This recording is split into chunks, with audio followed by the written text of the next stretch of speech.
নমস্কার। আজকে আমরা আলোচনা করব সনাতন ধর্ম সমান মানবতা, একই নাকি আলাদা? ধর্ম বলতে কি বোঝায়? চলুন বিশদভাবে বিষয়টি নিয়ে আলোচনা করি। মহর্ষি মনু সংহিতার ৬ষ্ঠ অধ্যায়ের ৯২ নং শ্লোকে ধর্মের লক্ষণ সম্বন্ধে বিশদভাবে বলেছেন। ধৃতি, ক্ষমা, দম, অস্তেয়, শৌচ, পরিচ্ছন্নতা, ইন্দ্রিয় নিগ্রহ, ধী, বিদ্যা, সত্য এবং অক্রোধ, এই ১০টি ধর্মের লক্ষণ। এগুলোকে হৃদয়ে ধারণ করার নাম ধর্ম। গির্জা, মন্দির ও মসজিদের প্রাচীরের মধ্যে এগুলি আবদ্ধ থাকে না। এগুলো মানবজাতির হৃদয়ের ধর্ম, আর এটিই সনাতন ধর্ম। এইসব ধর্ম সনাতনা। মনোপ্রোক্ত ১০টি লক্ষণের প্রত্যেকটিকে যদি বর্জন করা যায়, তাহলে জগৎ থেকে মনুষ্য জাতির অস্তিত্ব বিলুপ্ত হয়ে যাবে। সুতরাং ধর্মকে সম্পূর্ণরূপে বর্জন করবার কোনো উপায় নেই। যারা বলেন আমরা ধর্ম মানি না, ধর্মকে বাদ দিয়ে যা কিছু ভালো তাই করি, তাতে আমরা বলি তাদের এমন উক্তিগুলো নিতান্ত অযৌক্তিক। ধর্মকে তারা কিংবাকার বস্তু বিশেষ বলে মনে করেন। প্রকৃতপক্ষে তারা ধর্ম শব্দটির সত্যার্থ হৃদয়ঙ্গম করবার চেষ্টা করেননি। মহর্ষি মনু আরো বলেছেন, বেদ, বৈদিক স্মৃতি, সদাচার এবং বিবেকের বাণী, এগুলো ধর্মের মূল।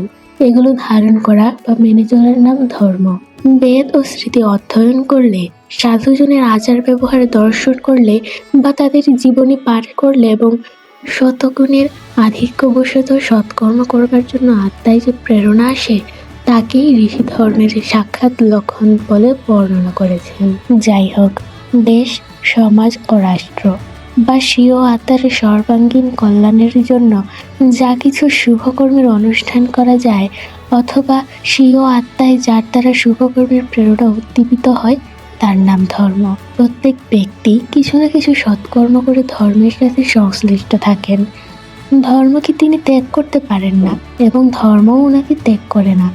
ধর্মের সাথে জীবের অবিচ্ছেদ্য সম্বন্ধ।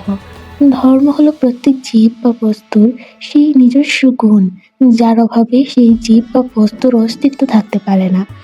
যথা অগ্নির ধর্ম উত্তাপ এবং ঔজ্জ্বল্য, জলের ধর্ম শৈত্য ও তারল্য, মানবের ধর্ম মনুষ্যত্ব বা মননশীলতা এবং পশুর ধর্ম পশুত্ব।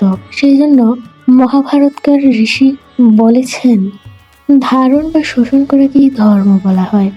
ধর্মই সকলে জীবকে ধারণ বা পালন করে থাকে। অগ্নি নিজ ধর্ম উত্তাপ ও ঔজ্জ্বল্যকে ধারণ না করে পরিত্যাগ করলে অগ্নি নামক পদার্থের অস্তিত্ব থাকে না।